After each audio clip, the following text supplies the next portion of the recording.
മരവിപ്പിക്കാൻ മുഖ്യമന്ത്രി നിർദ്ദേശം കൊടുത്തിട്ടും അത് മരവിപ്പിക്കാൻ കേന്ദ്രത്തിന് കത്ത് കൊടുക്കാൻ നമ്മുടെ ശിവൻകുട്ടി മിനിസ്റ്റർക്ക് എന്തോ രാമാന്തം പോലെ. അതിൽ CPIക്ക് നല്ല അമർഷമുണ്ട്. എല്ലാം നടത്തി തരാന്ന് പറഞ്ഞിട്ട് ശിവൻകുട്ടി മിനിസ്റ്റർ ഇപ്പോഴും മിണ്ടായിട്ടിരിക്കുക. PM ശ്രീ മരവിപ്പിക്കൽ കേട്ടിട്ടുണ്ടെങ്കിൽ മൂപ്പര് ഇപ്പൊ ഒരു ഓട്ടം കത്ത് ഇന്നിപ്പോ കേന്ദ്രത്തിന് അയക്കും. മുഖ്യമന്ത്രി പരിശോധിച്ചോ? അല്ല, അത് പറഞ്ഞു കഴിഞ്ഞു. യോഗം ചേർന്ന് കാര്യങ്ങളൊക്കെ പറഞ്ഞ് കോംപ്ലിമെന്റ്സ് ആക്കിയിട്ടും മുഖ്യമന്ത്രി അത് പൊതുമധ്യത്തിൽ വന്ന് പറഞ്ഞിട്ടും നിങ്ങൾ എന്താണ് കേന്ദ്രത്തിന് കത്തയക്കാത്തതെന്നാണ് CPI ചോദിക്കുന്നത്. വലിയേട്ടൻ ചതിച്ചാ? മന്ത്രിസഭാ സബ് കമ്മിറ്റി രൂപീകരിച്ചു. അത് പിന്നെ പറഞ്ഞതുപോലെ ഒത്തിരി വളരെ ഗൗരവമുള്ള വിഷയം. പെട്ടെന്ന് ദോശ വിടുന്ന പെട്ടെന്ന് അങ്ങ് തീരുമാനിക്കാൻ പറ്റും. അപ്പോൾ അതിൻ്റെ ഗൗരവത്തോടു കൂടി തന്നെ ഇച്ചിരി സമയമെടുത്തങ്ങ് ചർച്ച ചെയ്ത് നടപടികളെല്ലാം പൂർത്തീകരിക്കുകയാണ്. CPIക്കാരെ ശാന്തരാകൂ. എന്തായാലും കത്തയക്കാൻ വൈകിയതുകൊണ്ട് നമുക്ക് തടഞ്ഞു വെച്ച ഫണ്ട് കിട്ടിയില്ലേ, 92 കോടി രൂപ. എങ്ങനെയുണ്ട് ശിവൻകുട്ടി സഖാവിന്റെ ബുദ്ധി? Mind, business mind. കേരളത്തിലെ വിദ്യാർത്ഥികൾക്കും അർഹമായ വിഹിതമായ ആദ്യ ഗഡു കേന്ദ്ര ഫണ്ട് ലഭിച്ചിരിക്കുകയാണ്. അനുമതി നൽകിയ 109 കോടിയിൽ 92.41 കോടി രൂപയാണ് ഇന്നലെ അനുവദിച്ചത്. എനിക്ക് വിശ്വാസമില്ല.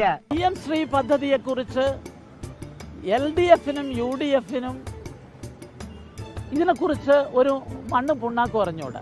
അതാ വന്നിരിക്കുന്നു അബ്ദുള്ള കുട്ടിജി. PM ശ്രീയെ കുറിച്ച് അറിവില്ലാത്തവർക്ക് അബ്ദുള്ള കുട്ടിജി അറിവ് പകർന്നു വരുന്നതായിരുന്നു. കുരുടൻ ആനയെ കണ്ടതുപോലെയാണ്. ഇവന്മാർക്ക് വേണ്ടി ഇവർക്ക് പറഞ്ഞാൽ മനസ്സിലാവില്ല. PM ശ്രീന്റെ ഗുണഗണങ്ങൾ അത് ക്ലാസ് മുറിയെയും കരിയറിനെയും ബന്ധിപ്പിക്കുന്നതാന്നൊക്കെ പറഞ്ഞവർക്ക് മനസ്സിലാവില്ല. കാരണം അത്ര വിവരം ഇവർക്കില്ല. LDF, UDF, BJP ഈ 3 കൂട്ടരിൽ ഏറ്റവും കൂടുതൽ വിവരവും വിദ്യാഭ്യാസവും കാര്യബോധമൊക്കെ ഉള്ളത് നമ്മുടെ ജിമാർക്കാണെന്ന് ഇവിടെ ആർക്കും അറിയാൻ പാടില്ലാത്തത്. PM ശ്രീയെ കുറിച്ച് പഠിപ്പിച്ചു കൊടുക്കാൻ നോട്ടിജി. ഇതൊക്കെ എന്ത്? ഇവിടെ സ്കൂളുകൾ പെൺകുട്ടികൾ പ്രത്യേകിച്ച് വാഷ്റൂമിൽ പോകാത്ത നാടാണ്. അവർക്ക് നല്ല വാഷ്റൂം ഉണ്ടാക്കുന്ന പരിപാടിയാണ് ഇത്. ഇതിനെന്തിനാണ് എതിർക്കുന്നത്? മേരെ പ്യാരെ ദേശവാംസിയും ശൗചാലയാണ് അവരുടെ മെയിൻ. അല്ല, നല്ലൊരു നാളെയെ വാർത്തെടുക്കാൻ വേണ്ടിട്ട് അത് മെയിൻ അല്ലേ ജി? ഇത് PM ശ്രീക്കെതിരെ ഇവർ കാണിച്ച നാടകമാണ്. ആ നാടകം KPSCനെ കൊണ്ട് കളിപ്പിച്ചാൽ അക്കാദമി അവാർഡ് കിട്ടും.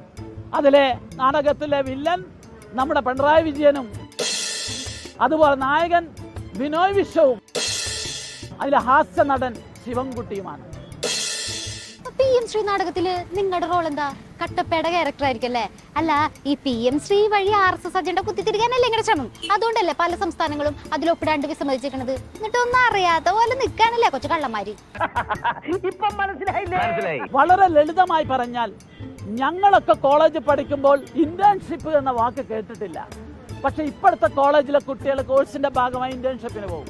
നിങ്ങൾ അറിയുമോ, PM ശ്രീ വന്നാൽ നമ്മുടെ കുട്ടികൾ 11 വയസ്സിൽ ഇന്റേൺഷിപ്പിന് പോകും. ഇന്റേൺഷിപ്പ് ഒക്കെ ചെയ്യാൻ അതിന് ജിമാര് കോളേജിൽ പോയിട്ടുണ്ടോ? സൂപ്പറാണല്ലോ.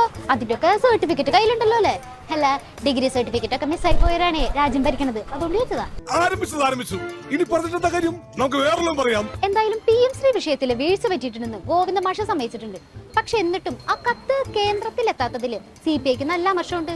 ഈ തെരഞ്ഞെടുപ്പ് അടുത്തിരിക്കുന്ന സമയത്ത് അനിയൻ പാവയും ചേട്ടൻ പാവയും ഇനിയും ഇതിന്റെ പേരില് ഞാനും ജോജി മടിച്ചു പിരിഞ്ചെന്ന് പറയണ പോലെ അവര് പറയുമെന്ന് നമുക്ക് കാത്തിരുന്ന് കാണാം.